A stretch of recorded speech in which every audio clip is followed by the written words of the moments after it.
नमस्कार दोस्तों, मैं स्वागत करती हूं आपका अपने चैनल भारत ब्रेकिंग न्यूज में।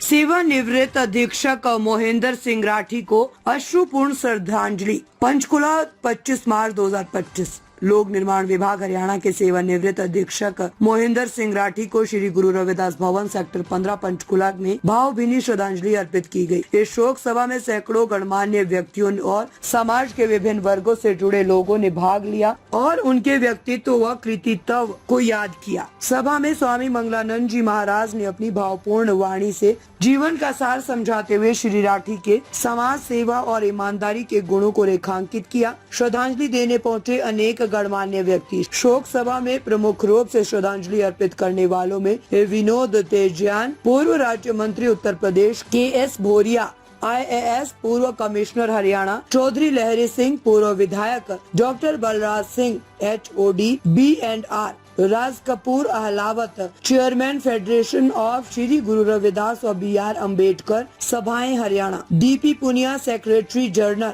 कृष्ण कुमार प्रधान गुरु रविदास सभा पंचकुला, BS रंगा पूर्व प्रधान, सरदार OP चोपड़ा अध्यक्ष श्री गुरु रविदास गुरुद्वारा सेक्टर 30 चंडीगढ़, कृष्ण कुमार भाटिया प्रधान श्री गुरु रविदास सभा सोनीपत, सुरेश मोरका प्रधान डॉक्टर BR अम्बेडकर महासभा सेक्टर 12A पंचकुला, करमवीर बोध हरियाणा प्रदेश परिसंघ के प्रधान, सुल्तान सिंह पूर्व IPS, Ramchandra Rathi DSP, Daya Kishan under secretary OP Ahlawat, Kapil Rathi, Gurjant Singh, Jai Bhagwan Solanki, Upendra Kaur Ahluwalia, पूर्व चेयरमैन किरण पुनिया, ओमवती पुनिया, पार्षद शशि जरोदिया आदि उपस्थित रहे। उन्होंने पैसे नहीं लोगों का प्यार कमाया। सभा में वक्ताओं ने कहा कि श्री मोहिंदर सिंह राठी एक सच्चे, ईमानदार और परोपकारी व्यक्ति थे। वे हमेशा लोगों की मदद के लिए आगे रहते थे और हर दुख सुख में समाज के साथ खड़े रहते थे। उनकी सेवाओं को याद करते हुए कहा कि उन्होंने अपने जीवन में कभी भी सिद्धांतों से समझौता नहीं किया और सदैव सच्चाई व ईमानदारी के मार्ग पर चलते रहे।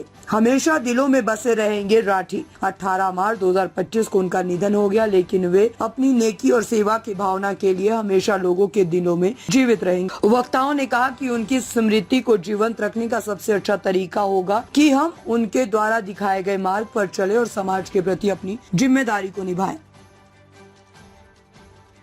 सभा है हमारे बहुत ही परम मित्र और बड़े भाई और बहुत एक व्यवहार कुशली नहीं बल्कि जिम्मेदारी को समझने वाले। अभी तो हमारा और इनका परिचय केवल 10 ही साल हुआ था, लेकिन हरियाणा और पंजाब में हम लोग हजारों लोगों से मिले होंगे, बैठ कर बात हुई होगी, लेकिन आपका व्यवहार बिल्कुल सबसे अलग था। और यूं तो अपने लिए बहुत सारे लोग जीते हैं, लेकिन जिस व्यक्ति के अंदर समाज का दर्द होता है वो दर्द हमने इनके अंदर देखा है। और हमें तो पता, अचानक जब व्हाट्सएप पर ये मैसेज मिला तो यकीन ही नहीं हो रहा था कि इतने तंदुरुस्त और सब कुछ ठीक ठाक होते हुए अचानक ऐसा कैसे हो सकता है। लेकिन ऐसा हो रहा है लंबे समय से, और मैं यहाँ केवल उनको श्रद्धांजलि अर्पित करने के साथ साथ कि वो उनका पूरे परिवार को प्रकृति शक्ति दे, ये जो दुख हुआ है इसको सहन करने की शक्ति प्रदान करे। मैं ये कहना चाहता हूं कि दुनिया के अंदर दुख है और ये भी तय है कि जो आया है उसको जाना भी है। जो भी पैदा हुआ है, इंसान हो, महिला हो, धरती पर जिसका भी जन्म होता है उसको एक न एक दिन जाना है। तो तथागत बुद्ध कहते हैं कि जब ये मालूम है कि जो आया है उसको जाना है तो फिर दुख किस बात का है।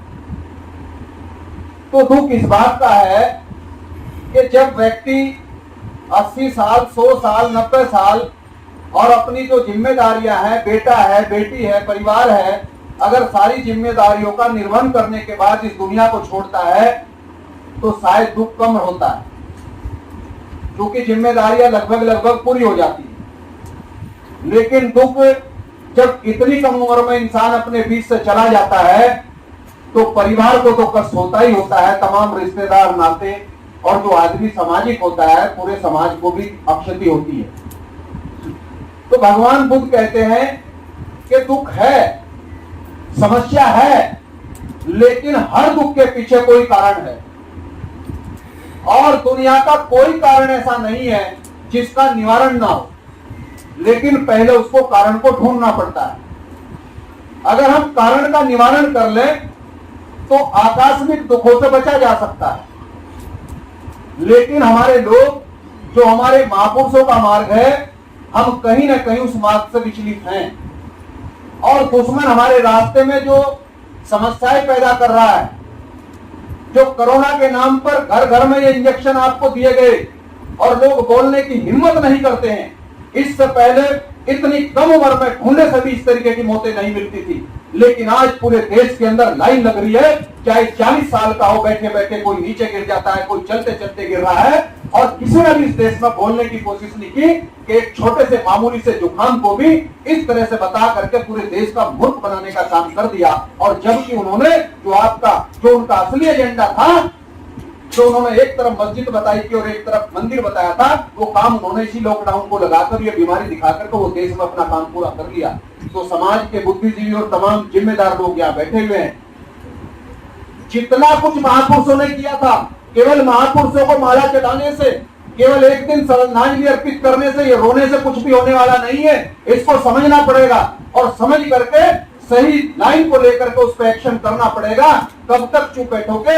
आज नहीं तो कल, और नहीं तो जितना दे करके महापुरुष जितना बलिदान दे करके आज घरों में छोड़ करके गए, जो देश कभी छान और झोंपड़ियों में था, वो राष्ट्रपिता ज्योतिबा फुले के आंदोलन से वो कच्चे घरों में आया था और बाबा साहब की बदौलत आज वो कोठियों में पहुंच गया है। इन कोठियों में से आपको बाहर निकालने की तैयारी चल रही है, इसलिए सावधान रहने की आवश्यकता। मैं अपनी वाणी को विराम देता हूँ। बहुत बहुत धन्यवाद। जय भीम, जय भारत, जय गुरु रविदास। आपको कैसी लगी हमारी ये न्यूज हमें कमेंट करके जरूर बताएं। लाइक करें, सब्सक्राइब करें और अपने दोस्तों के साथ शेयर करें।